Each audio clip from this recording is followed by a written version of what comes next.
kenapa? Saya melihat undang-undang ini sebetulnya nggak ada yang salah gitu.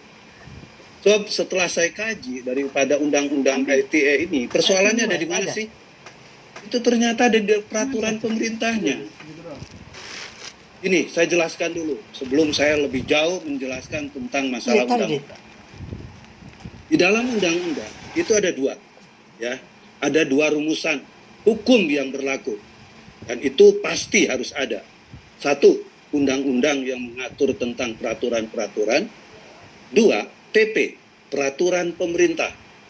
Nah, ini satu dengan yang lain saling berkaitan. Saya sudah mempelajari berkaitan PP tentang Undang-Undang nomor 11 tahun 2008. Itu ada PP nomor 71 2019. Di dalam PP itu saya hampir-hampir tertawa karena PP itu tidak mengacu secara rumusan bagaimana tentang masalah tindak pidana. Misal di dalam pasal 27, 28 ya, penjelasan di dalam PP itu nggak sinkron dengan apa yang ada di dalam pasal-pasal, misalnya pasal 27 itu ada 4 pasal. Di situ hanya mengatakan berkaitan dengan informatika. Hal-hal yang lain itu tidak diatur. Itu. Contoh saya kasih contoh yang paling gampang lah ya. Misalnya undang-undang tentang perkawinan. Di dalam undang-undang perkawinan, di mana PP itu sangat jelas diatur. Apa sih yang disebut dengan perkawinan? Terus kemudian apa sih yang dimaksud dengan agama? Apa sih yang dimaksud dengan catatan sipil?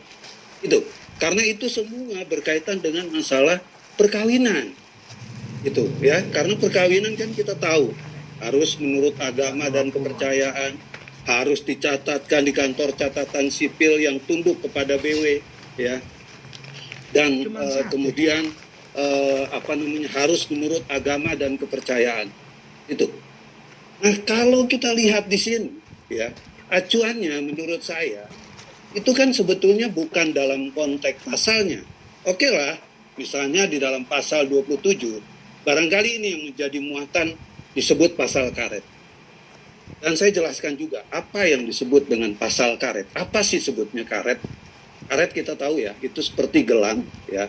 Karet itu bisa ditarik ya, bisa mengkerut ya, bisa juga memanjat. Bisa juga kemudian kembali lagi mengkerut. Artinya nggak ada kepastian di sini.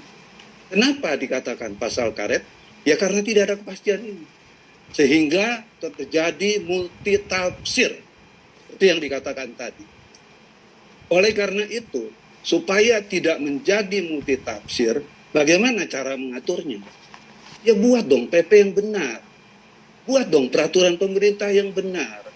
Jangan kita dijebak karena Jokowi diserang. Kalau saya lihat kan ini Jokowi sudah diserang kan. Presiden sudah diserang oleh PKS, oleh PAN dan lain sebagainya. Ayo dong revisi. Karena ini begini, karena ini begini. Ya.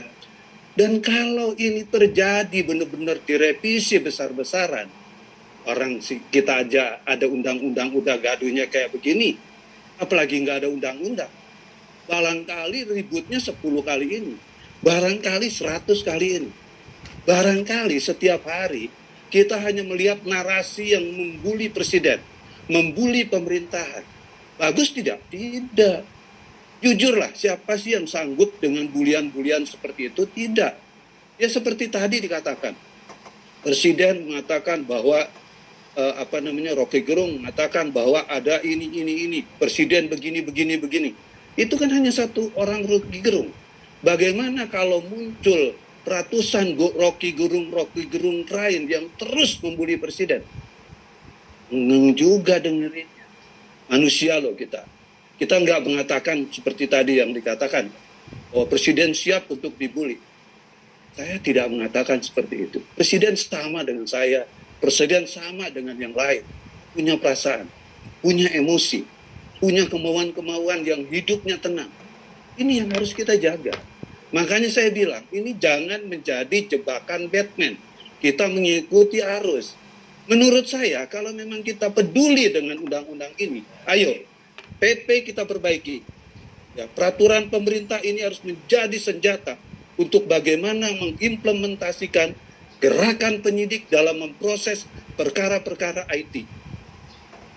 Kalau itu nanti udah jelas, misal saya katakan, misalnya gini ya, di dalam pasal 27 itu kan ada 4 kriteria yang mengandung narasi kejahatan atau narasi tindak pidana. 1, narasi kesusilaan. 2, narasi perjudian. 3, narasi nama baik. 4, di situ pemerasan, ancaman kekerasan dan pemerasan. Contoh yang paling gampang,